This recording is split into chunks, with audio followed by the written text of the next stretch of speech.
23 मा राज्यको इन्भल्भमेन्ट कुरा छ, राज्य शक्तिको कुरा छ त्यहाँनिर।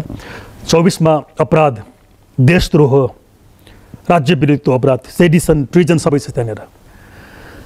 सिंहदरबार त्यो के बुझ्या मान्छेले भने त्यो जल्यो भने अर्को बनाउन सकिन्छ यस्तो कुनै तर्क हुन्छ राज्यमा?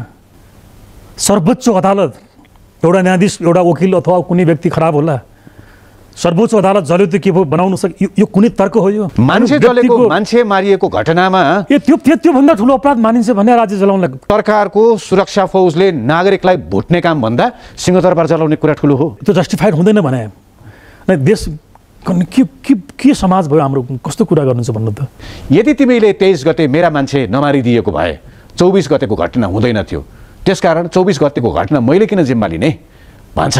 मलाई अलिकति बुझाइदिनुहोस्। त्यो भवन मात्रै जलेको होइन, त्यो राज्यको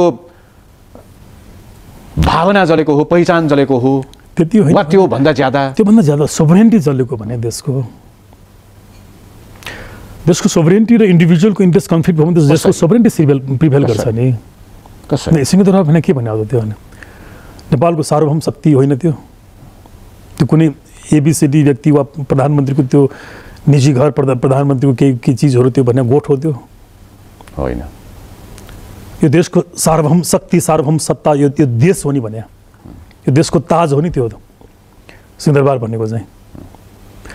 नागरिक त त्यसको सबोर्डिनेट मानिन्छ भने राष्ट्रको लागि चाहिँ तपाईँ देश र देशको सीमा, देशको सोभरेन्टी, देशको स्वाधीनतालाई यहाँले कुरा गर्नु भने त्यति बेला तपाईँ त्यो देशको नागरिक हुनुभयो।